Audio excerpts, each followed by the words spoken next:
Johnson graduated from South Hadley High School just a couple months ago, a two-time state champion wrestler and a top-flight football player. And if you were to look at Troy Johnson today, you'd see a clean-cut, polished young man with morals and ethics, poise and maturity. You'd see a young man that has a future, a bright one.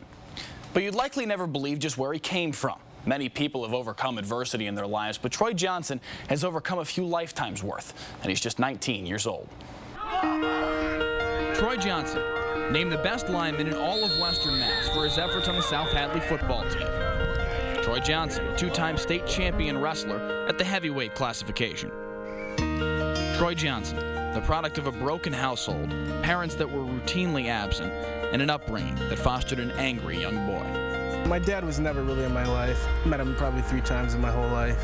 My mom, she would show up and then leave. She'd usually come around my birthday time, and then she'd disappear for the next 3 years. So she was never really there, but she always was, there in the spirit, I guess.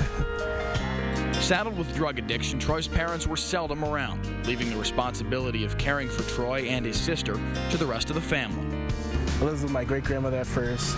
She was my guardian. She took care of me and my sister. And there's no doubt we were loved then.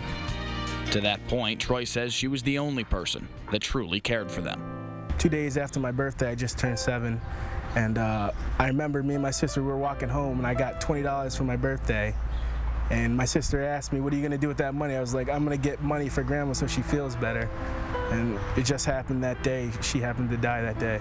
We walked in, we noticed that the door was, the front door was locked, and it's usually never locked. So we went around back, we called for her, she didn't answer, so went upstairs and we found her dead.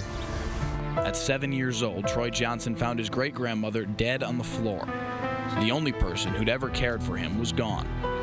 From there, Troy and his sister would go to live with their grandmother. But Troy says she was abusive, both mentally and physically, a drunk, didn't provide the care they needed. They wouldn't be there for long, but Troy was about to lose yet another family member. Me and my sister were separated. We never lived together again after we were separated out of my grandmother's house. So that was tough. I felt alone, and I felt like no one really understood what I was going through. Troy would bounce around the Pioneer Valley, from foster home to foster home, almost like a football, lopsided, no direction, seemingly no hope. My grades plummeted, I was kicked out of many schools, and I just struggled early on in life. Eventually, though, after more than a dozen different foster homes, Troy wound up in South Hadley. That's where my change really started. I started to learn how to respect people more and treat people with respect. And I think moving to South Hadley is the best thing that ever happened to me. And once he found South Hadley, he found football. Sports mean so much to me. I live, breathe, and need sports. I don't get as angry as much because I get to go hit someone on a Friday night. So it's definitely been helpful to developing me. But Troy also needed to turn his grades around. In middle school, you could play with 10 Fs, and it was acceptable. So when I got to high school, I thought there was no way I was going to be able to keep my grades up to be on the team. So I kind of asked Coach Farrell, how many games could I get in before, first term report cards come out, because I'm probably going to fail off. My biggest fear is that I was going to let my team down. I didn't want, to start 6 games of the season and then them have to plug someone else in. But with his effort, the effort of the teachers in the South Hadley High School, and certainly his teammates and his family, and I would like to say this coaching staff, we were able to bring out of Troy not only the athlete within him and the young man, but certainly the student that he was. That was hard work. On everybody's part, because we have a expectation here of education. Everyone here plays the sport, but everyone here knows that education comes first. Now, Troy is an honor roll student, and he's on his way to Hobart in the fall. I actually asked him, how did you turn out to be such a good kid with everything that you've been through? And for someone being 16 to say being angry didn't work for me anymore, it's quite big.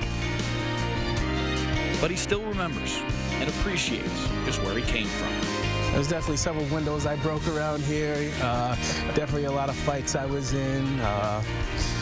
But maybe even some tires slashed. But I think in the long run, I've definitely changed from that kid. I'm not that kid anymore.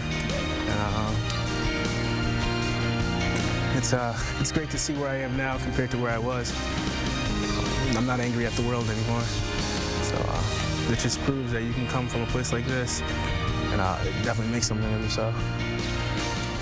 Troy leaves for college in mid-August as he'll prepare to play football at Hobart. But in the meantime, Troy has been going to high schools in the area and giving speeches. Troy has always been a big fan of Frederick Douglass, the freed slave and abolitionist. As Troy put it, if he can make it through his problems, I certainly can make it through my own.